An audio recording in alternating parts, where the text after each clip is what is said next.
The peaceful morning routine aboard Earth's orbital defense station Alpha shattered as reality itself seemed to tear open.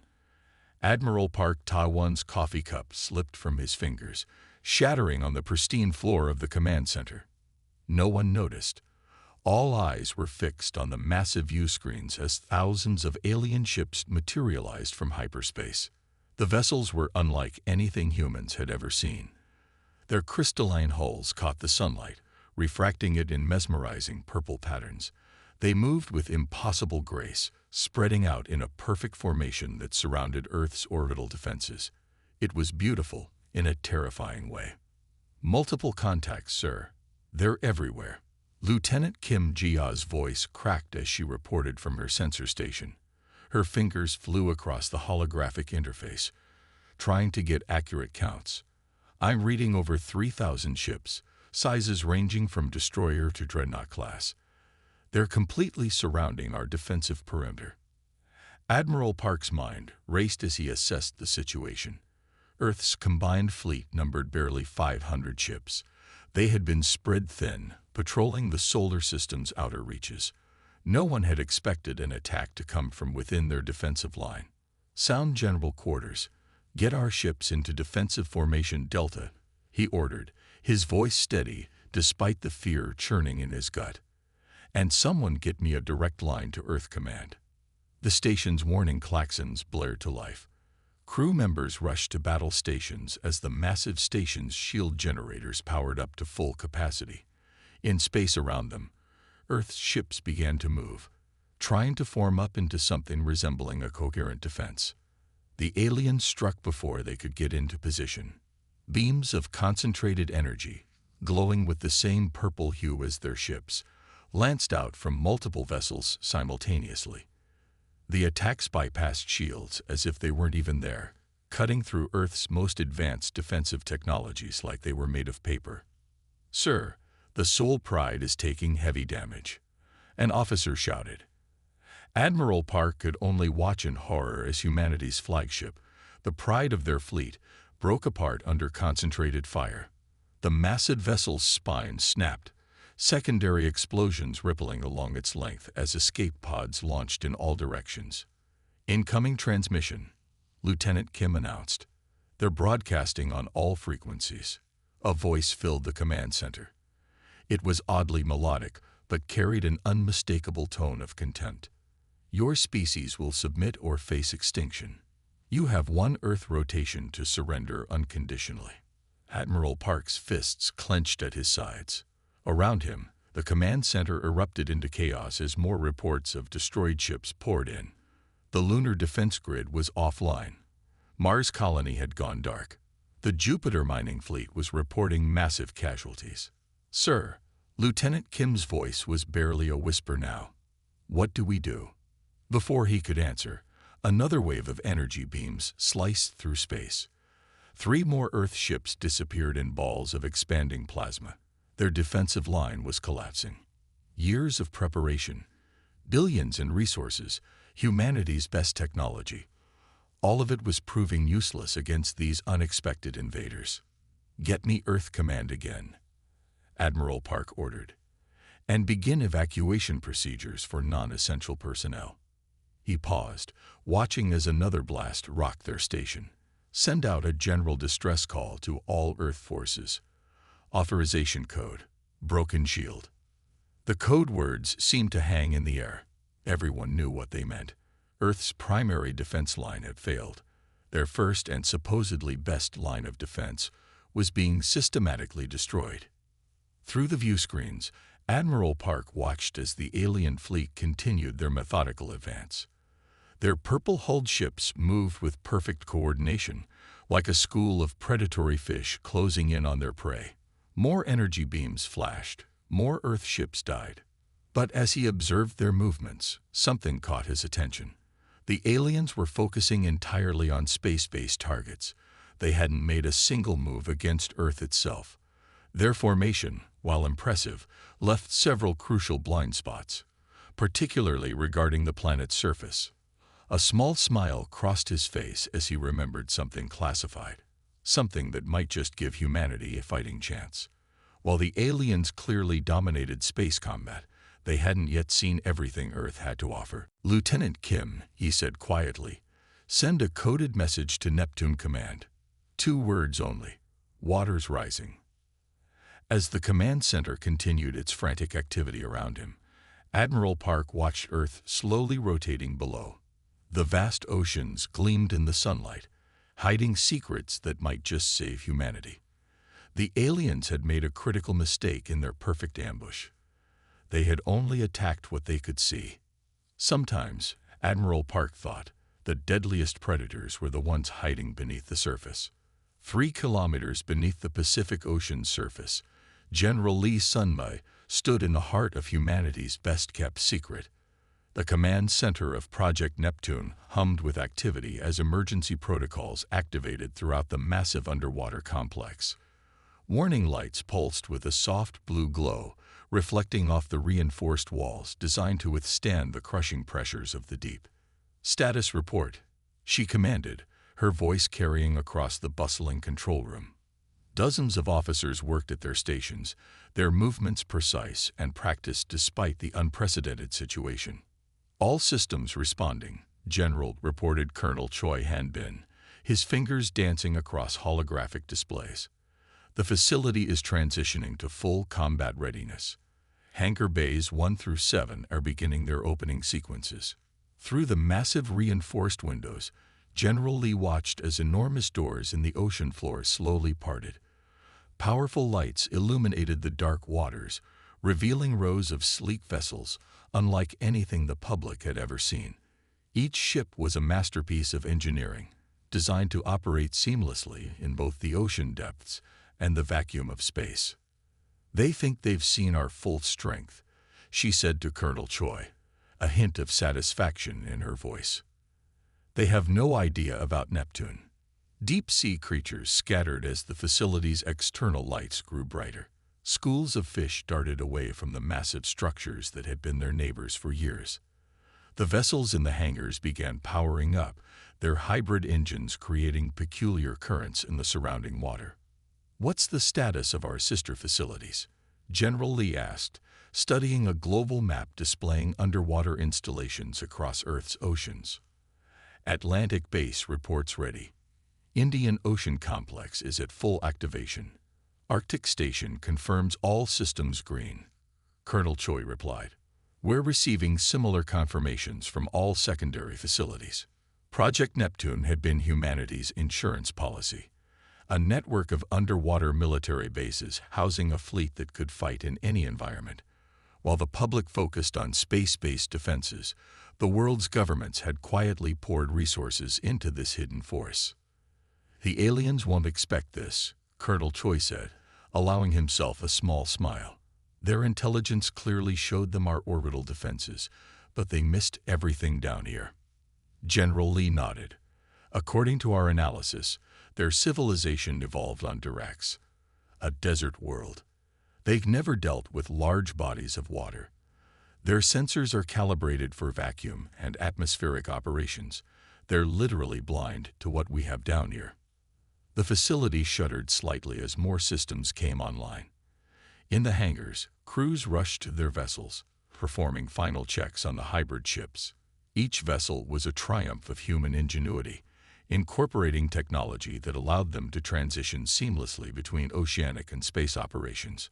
"First wave of ships reports ready for launch," announced Captain Kim Min-ho from his station. "All crews are aboard and systems are green." General Lee studied the tactical display, showing the alien fleet's position above. Their arrogant message demanding surrender had been broadcasted less than an hour ago. They were still holding position, probably waiting for Earth's leadership to crumble in fear. "They don't understand human nature," she mused aloud. "We've survived and thrived on a world that's mostly ocean. We learned to navigate across vast waters before we even dreamed of reaching space. The seas are part of who we are." The general moved to a central platform, activating a communication system that would reach all Neptune facilities worldwide. Her voice carried to every crew member, every soldier, every engineer preparing for what was to come. "This is General Lee. The moment we've trained for has arrived. While our space forces have engaged the enemy bravely, it's now our turn to show these invaders humanity's true strength. Every drill, every exercise, every sleepless night has prepared us for this day." She paused, looking at the determined faces around her. "Our ships can do what theirs cannot. We can hide where they cannot see, strike from angles they cannot defend. Today, Earth's oceans become our greatest weapon." Through the windows, she could see crews conducting final checks on the vessels. Each ship was a marvel of engineering, their hulls designed to withstand both crushing ocean pressures and the vacuum of space. Weapon systems that worked in water could transition seamlessly to space combat. "Begin launch preparations," she ordered. "Alert all facilities to coordinate their timing. We'll show these aliens why they should have looked beneath the waves before declaring victory." The massive underwater complex continued its transformation from hidden base to active military installation. In hangars across the facility, ships prepared for launch. Each vessel represented years of secret development, combining humanity's knowledge of oceanographic science with advanced space technology. "They're about to learn," Colonel Choi said quietly, "that they didn't just attack a spacefaring species. They attacked a planet where life itself emerged from the oceans." General Lee watched as the first ship moved into launch position, its hybrid engines creating strange patterns in the dark water. Soon, the aliens would discover that their perfect ambush had missed humanity's greatest secret. The oceans themselves would rise to defend Earth, and 3 kilometers below the surface, humanity's hidden fleet prepared to show the galaxy why you should never underestimate a species that had mastered both the seas and the stars. The dark waters of the Pacific Ocean surrounded the shadow of Poseidon as Captain Song Minji guided her vessel through the depths. The advanced stealth ship moved silently, its special engines leaving barely a ripple in the cold waters around them. Even the sea life seemed unaware of their presence as they glided past. "Depth holding steady at 2,000 meters, reported Lieutenant Kang Do-young from his station. "All stealth systems functioning at optimal levels."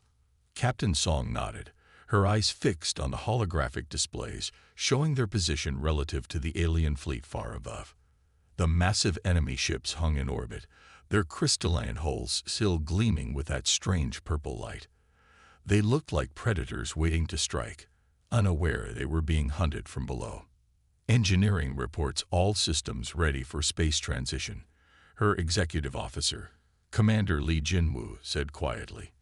The crew had been trained to speak in hushed tones, even though sound couldn't travel from their ship to the ocean around them. It had become a habit during their long months of preparation. Through the ship's advanced sensors, Captain Song could see other vessels from Project Neptune moving into position. Each one was a masterpiece of engineering like her own, designed to fight in both water and space. They were humanity's secret weapon, and they were about to make their presence known. "Tactical status of our weapon systems," she asked, watching as another group of ships passed silently beneath them. "All weapons primed and ready, Captain," responded Lieutenant Park Ee-jin. "Hybrid torpedoes are loaded. Energy banks at full charge. Transition systems are green across the board." The shadow of Poseidon continued its careful approach to the designated launch position. Around the world, hundreds of similar vessels were doing the same thing. They moved like ghosts through Earth's oceans, each one carrying enough firepower to challenge multiple alien ships. "Message from command," announced the communications officer. All eyes turned to the main screen as General Lee's voice came through their secure channels, crystal clear despite being transmitted through kilometers of ocean. "All Neptune vessels, this is command. Operation Tsunami is now active. Launch when ready." Captain Song took a deep breath. This was the moment they had trained for. "All hands, battle stations. Begin space transition sequence." The crew moved with practiced efficiency. The ship's systems began to shift, preparing for the dramatic change from ocean to space operations. Special chambers filled and emptied, pressure systems adjusted, and weapon systems reconfigured. Launch positions confirmed. Commander Lee reported. All sections report ready. Through their sensors, Captain Song could see other vessels beginning their ascent. The ocean around them started to churn as hundreds of ships across the planet's oceans rose from the depths. "Take us up," she ordered. "Standard attack pattern Delta." The shadow of Poseidon's engines pulsed, pushing against the water with increasing force. They rose steadily, maintaining their stealth profile as they approached the surface. Above them, the alien fleet continued their patrol, completely unaware of what was coming. 1,000 meters to surface, Lieutenant Kang called out, all systems performing normally. Captain Song watched the depth readings decrease. Their timing had to be perfect. Too early, and they'd lose the element of surprise. Too late, and they'd miss their attack window. 500 meters. Beginning final transition preparations. The ship's hull vibrated slightly as it prepared for the dramatic environment change it was about to experience. Special compounds in the metal adjusted their molecular structure, ready to handle the shift from crushing ocean pressures to the vacuum of space. 200 meters. Multiple friendly contacts rising with us. Through the forward viewers, Captain Song could see the first hints of sunlight filtering down through the water. The alien ships would be right above them, still blind to the threat rising from Earth's oceans. "Surface breach in 10 seconds, Commander Lee announced. "Weapons hot. Shields ready for activation." Captain Song gripped her command chair's arms. "All hands, prepare for combat operations. Remember your training. Today, we show them why they should have looked beneath the waves." The ocean's surface grew closer. Around them, hundreds of other ships were about to break through as well. The aliens had no idea that Earth's oceans were about to erupt with humanity's hidden fleet. Surface breach in 3, 2, 1. The shadow of Poseidon burst through the waves, water cascading off its hull as it rose into the air. All around them, other ships emerged from the ocean's depths. The sight was magnificent. Hundreds of vessels rising from the sea like ancient leviathans, their weapons already tracking targets above. In orbit, the alien fleet's sensors finally began to register the massive uprising from Earth's oceans. But by then, it was already too late. Operation Tsunami had begun, and humanity's hidden fleet was about to show the invaders why they should have studied Earth's oceans more carefully before declaring victory. The real battle for Earth was about to begin, and it would start with a wave of ships rising from the depths of humanity's oldest frontier, the seas themselves. Commander Yoon Do-hyun watched with fierce pride as his ship, the Ocean's Thunder, burst through Earth's atmosphere alongside hundreds of other vessels. Water still dripped from their hulls as they accelerated toward the surprised alien fleet. The transition from ocean to space was smooth, exactly as they had practiced countless times. "Enemy fleet showing signs of confusion," reported Lieutenant Ryu Jae-won from the tactical station. "Their formation is breaking up. They're trying to reposition to face us." The alien ships, which had looked so intimidating before, now seemed to move with uncertainty. Their perfect battle formation wavered as Earth vessels appeared from seemingly impossible locations. Every ocean on the planet was now launching ships into space. "Target the nearest cruiser," Commander Yoon ordered. "Show them what our hybrid weapons can do." The Ocean's Thunder's main weapons powered up. Unlike traditional space weapons, these had been designed to work in both water and vacuum. The technology that let them cut through dense ocean water made them devastatingly effective against standard space shields. "Firing solution ready," Lieutenant Ryu announced. "Target locked. Fire." The hybrid torpedo launched, its special drive leaving a trail of ionized particles as it streaked toward the alien vessel. The enemy ship tried to evade, but its movements were too slow, too predictable. Their shields flared purple as the torpedo struck, and then failed completely. "Direct hit," Lieutenant Ryu called out with satisfaction. "Their shields weren't configured for our weapon type." Multiple hull breaches detected. Around them, similar scenes played out across Earth's orbit. The alien fleet's superior numbers meant little when they couldn't effectively fight back. Earth vessels would strike hard, then dive back into the ocean's protective embrace before emerging somewhere else entirely.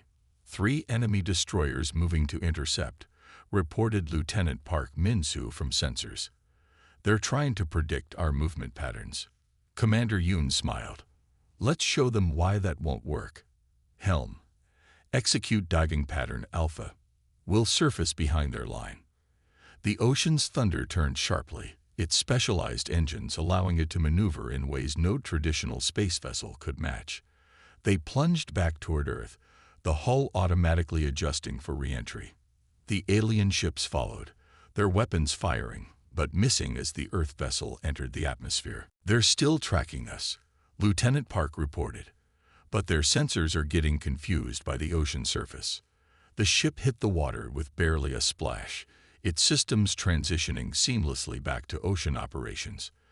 They dove deep, using ocean currents to mask their movement. Above them, alien sensors tried futilely to penetrate the waves. New course plotted, announced the helm officer. We can surface behind their defensive line in 3 minutes. Commander Yoon watched the tactical display as other Earth ships performed similar maneuvers. The alien fleet was being forced to spread thin, trying to cover every ocean on the planet. Their sensors, designed for space warfare, simply couldn't track vessels through water. Multiple confirmed hits across all sectors, Lieutenant Ryu reported, monitoring the battle network. The Atlantic Fleet just took out 2 of their capital ships. Pacific forces are reporting successful strikes against their command vessels. The ocean's thunder reached its new position. Surface in 10 seconds, call the helm. All systems ready for space transition. Commander Yoon felt the familiar surge as they broke through the waves again. This time, they emerged directly behind 3 alien destroyers. Their hybrid weapons were already locked on target before the enemy ships could turn to face them. Fire all weapons, he ordered. Don't let them adjust their shields. The destroyers never had a chance. Their shields, still configured for traditional space combat, offered no protection against Earth's hybrid technology. All 3 ships were crippled before they could return fire. Sir, Lieutenant Park called out, excitement in his voice. The alien fleet is beginning to retreat from low orbit. They're pulling back to higher positions. The tactical display showed the truth of it. The mighty alien fleet, which had seemed unstoppable just hours ago, was now frantically trying to regroup. Their perfect formation was shattered, their confidence broken by an attack they never saw coming. Send to all ships, Commander Yoon ordered. Press the advantage. Don't let them recover their position. The battle continued as Earth's hidden fleet struck again and again. Each time the aliens thought they had adapted to one tactic, the Earth ships would switch to another. The ability to use Earth's oceans as both shield and transport gave humanity's forces an advantage the aliens couldn't counter. Enemy fleet showing signs of panic, Lieutenant Ryu reported with satisfaction. Their communications are becoming erratic. They can't understand how we're moving through water. Commander Yoon watched as another wave of Earth ships emerged from the Pacific, their weapons already firing. The aliens had made a crucial mistake in their invasion. They had seen Earth as just another planet to conquer, never understanding that its oceans made it unique, and uniquely dangerous. Prepare for another attack run, he ordered. Let's remind these invaders why they should have studied Earth's oceans before they attacked us. The ocean's thunder turned gracefully, ready to dive back into the protective waters below. The tide of battle had turned, and humanity's hidden fleet was proving that sometimes the deadliest predators were the ones you never saw coming, until it was too late. Dr. Kim Hai-jin moved swiftly through the crowded engineering bay of the Pacific Neptune base, her tablet displaying the latest combat data from the ongoing battle above. Around her, dozens of engineers and scientists worked at various stations, their faces lit by the blue glow of holographic displays and the strange luminescence that filtered through the ocean above them. "Show me the latest hull stress readings," she called out to her team as she approached the main testing tank. Inside, a scale model of their newest hull modification was being subjected to rapid pressure changes, simulating the transition between ocean depths and space. The biomimetic coating is holding steady, reported Dr. Lee Junho, pointing to the readings. We've successfully replicated the pressure adaptation mechanisms found in deep-sea fish. The ships can now transition between environments even faster.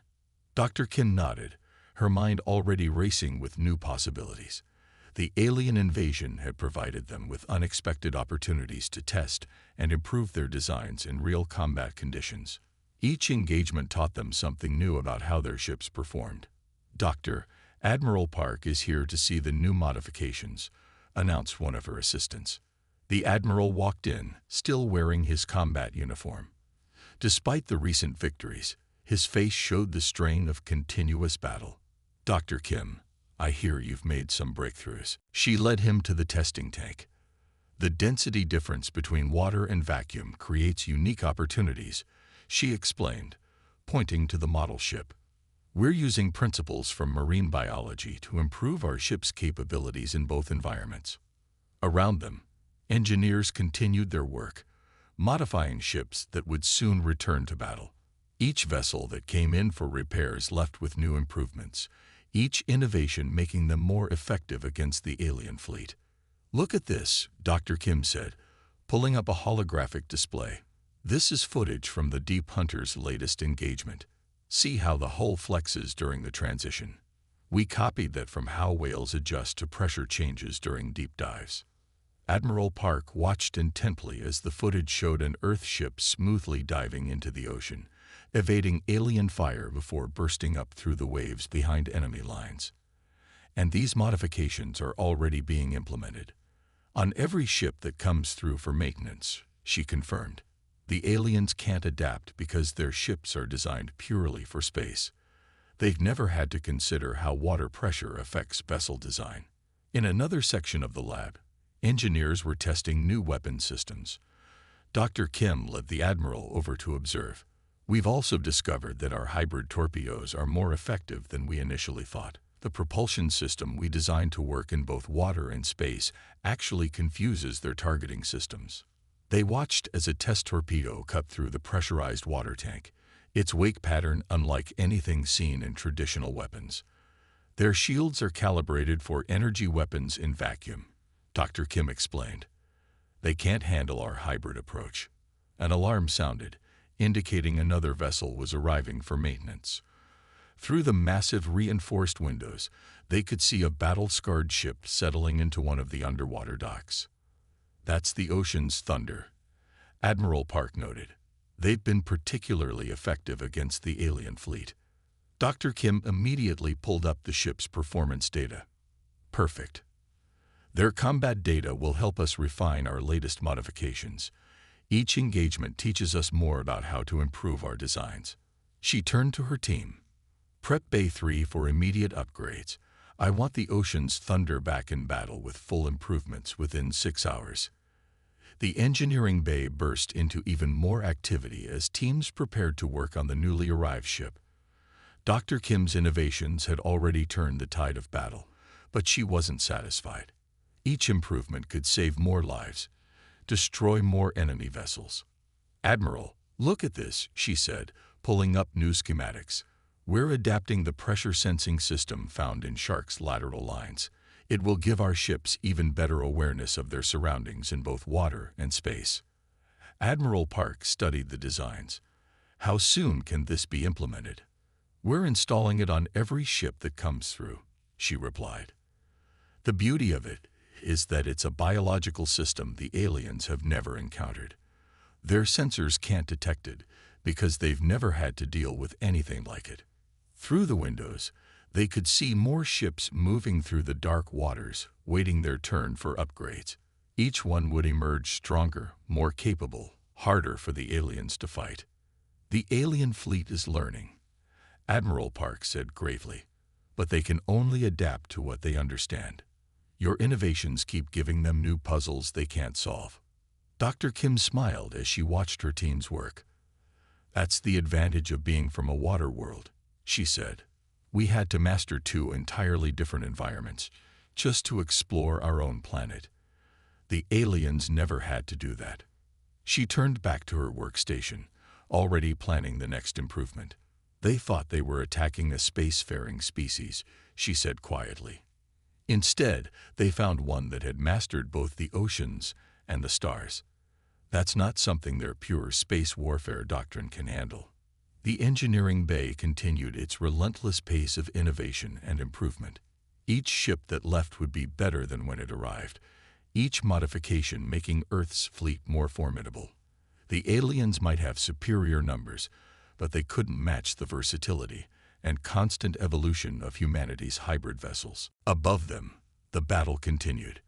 But down in the depths, Dr. Kim and her team were ensuring that humanity's defenders would always have an edge that the aliens couldn't match: the ability to adapt and improve, using the very nature of their ocean world as a weapon against those who had never understood its power.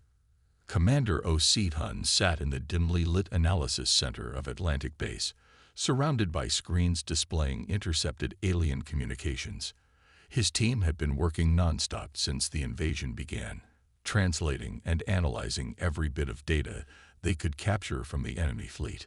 "Play that last transmission again," he ordered, leaning forward in his chair.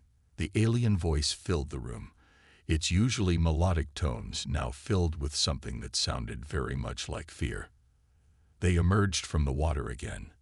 How are they doing this? Our sensors can't. They're gone again. Where did they go?" Lieutenant Park Ji-soo, his best communications analyst, was already breaking down the message. "Sir, their stress patterns are increasing. The translator is picking up significant anxiety markers in their language." Commander O nodded, making notes on his tablet. The psychological impact of Earth's tactics was becoming clearer with each passing hour. The aliens had arrived expecting an easy victory over what they thought was a simple spacefaring race. Instead, they found themselves fighting an enemy that could appear and disappear at will. "Look at this pattern," he said, pulling up a tactical display. "Every time our ships dive back into the ocean, their fleet's formation becomes more erratic. They're starting to break their own combat doctrine, trying to guard against attacks from below." Another transmission came in, this one from what appeared to be an alien command ship. "High Command demands answers. How are they moving through that liquid? Why can't we track them? We need solutions." The response from their subordinate ships was equally revealing. "It's impossible. Our sensors are blind the moment they enter the water. We can't fight what we can't see." Commander O's team worked quickly to catalog and analyze each new communication. The aliens' rigid military structure was working against them. Their officers couldn't adapt without direct orders from above, and their high command couldn't understand what they were facing. "Sir," called out Sergeant Kim Min-kyu from his monitoring station, "I'm detecting increased power signatures from their ships. They're keeping their weapons charged constantly now, even when there are no targets. They're getting paranoid." Commander O observed, "Burning through their energy reserves because they're jumping at shadows." He pulled up footage from the latest battles. Earth's vessels would emerge from the waves, strike hard at the alien fleet, then disappear back into the ocean's safety. The aliens couldn't follow, couldn't predict where the next attack would come from. Their once perfect formation was now scattered, trying to cover every possible emergence point. "Listen to this," Lieutenant Park said suddenly. "We just intercepted a private communication between their ships." The alien voice was hushed, almost whispering. "The water. It hides them. How can they survive down there? What else is hiding in those depths?" Commander O smiled grimly. The psychological effect was even better than they'd hoped. The aliens weren't just afraid of Earth's ships now, they were developing a fear of Earth's oceans themselves. "Send this analysis to all our combat vessels," he ordered. "Tell them to focus on irregular attack patterns. The more unpredictable we are, the more it affects their morale." His team quickly compiled the data, sending it through secure channels to Earth's fighting fleet. The information would help them refine their tactics, choosing attack patterns that would maximize the psychological impact on the enemy. New transmissions continued to pour in. The alien commanders were trying to maintain control, but their troops were showing clear signs of breaking. Their ships clustered together for safety, making them easier targets. Some refused to approach too close to Earth's oceans, limiting their tactical options. "Commander," Sergeant Kim called out, "look at this energy reading. Some of their ships are keeping their shields at full power constantly. They're burning through their resources." "Fear does that," Commander O replied. "They're sacrificing efficiency for a feeling of security. Security that doesn't actually exist." He watched as another wave of Earth ships emerged from the Atlantic, struck at the alien fleet, and vanished again. The enemy response was telling. Their return fire was wild, unfocused, wasting energy shooting at empty ocean. "Their military doctrine is falling apart," Lieutenant Park observed. "They're trained for space combat, for fights they can see coming. This is something entirely outside their experience." Commander O nodded, remembering his own training exercises beneath the waves. Earth's forces had spent years practicing these tactics, learning to use the oceans as both shield and weapon. The aliens had never even considered the possibility. "Send word to command," he ordered. "Recommend increasing the frequency of our attacks. Don't give them time to recover their composure between strikes." The Psychological Warfare Center continued its work, collecting and analyzing every piece of alien communication. Each transmission showed the same pattern: growing fear, increasing stress, mounting confusion. The mighty invasion fleet was being undone not just by Earth's weapons, but by their own inability to comprehend what they were fighting. "They came here thinking they knew everything about warfare," Commander O said quietly, watching another alien transmission scroll across his screen. "They'd never understood that sometimes the deadliest weapon is the fear of the unknown." Above them, the battle continued. But down in their underwater base, Commander O and his team knew they were winning a different kind of fight, one that was breaking not just the alien ships, but their will to fight at all. General Lee stood at the command center of Project Neptune, her eyes fixed on the global tactical display. Every underwater base, every hidden vessel, every weapon Earth had concealed beneath its waves was now ready. The time had come for humanity's final move. "All Neptune facilities report ready," Colonel Choi announced. "Every ship is in position." The alien fleet hung in high orbit, their formation a shadow of its former precision. Weeks of constant harassment from Earth's vessels had left them scattered, paranoid, and exhausted. Now they were about to face humanity's full strength. "Send the command," General Lee ordered. "Operation Rising Tide begins now." Across Earth's oceans, hundreds of ships began to move.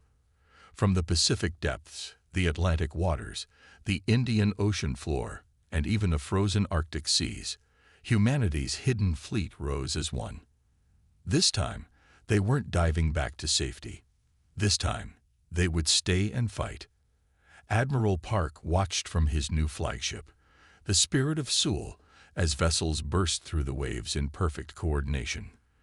The alien fleet's sensors must have been overwhelmed as hundreds of ships appeared simultaneously, rising from every ocean on the planet. "Formation complete," his tactical officer reported. "The enemy fleet is completely surrounded." Earth's vessels had formed a massive three-dimensional sphere around the alien armada, using positioning techniques practiced in the ocean depths. Every alien ship now found itself targeted by multiple Earth vessels, their hybrid weapons ready to fire. "Your tactics are impossible," the alien commander transmitted, their melodic voice cracking with disbelief. "No species can master both water and space like this. It defies all military doctrine." Admiral Park allowed himself a small smile before responding. "No, you simply lack the imagination to see all possibilities. Earth accepts your surrender." The alien fleet's weapons powered down one by one.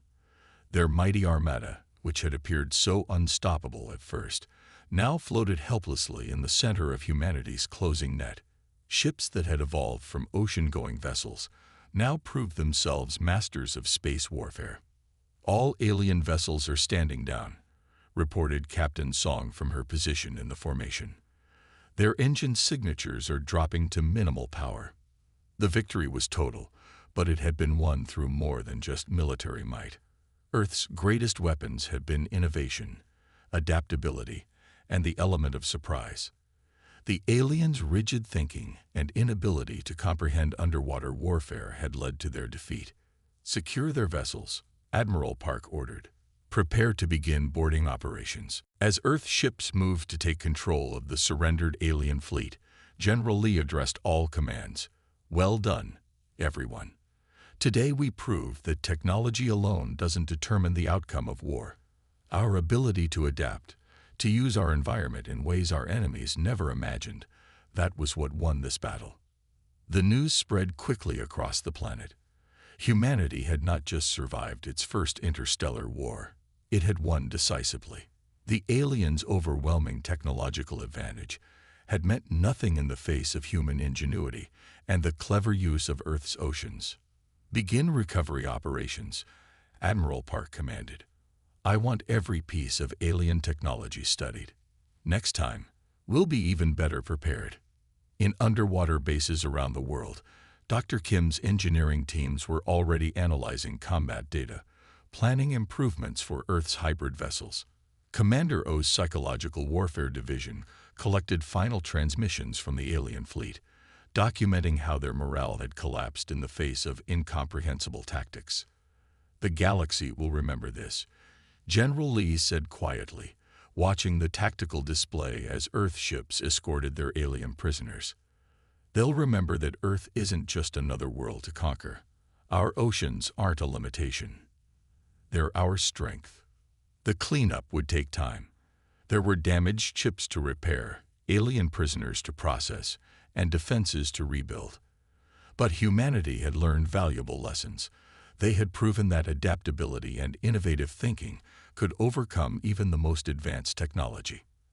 As the sun set over the Pacific, Earth's ships began returning to their underwater bases. The alien fleet that had once threatened their world was now under human control.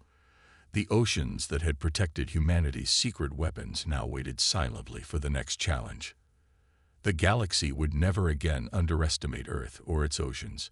Any future invaders would think twice before attacking a planet where ships could vanish beneath the waves and emerge anywhere, where military bases could hide under kilometers of water, where an entire civilization had learned to master two completely different environments.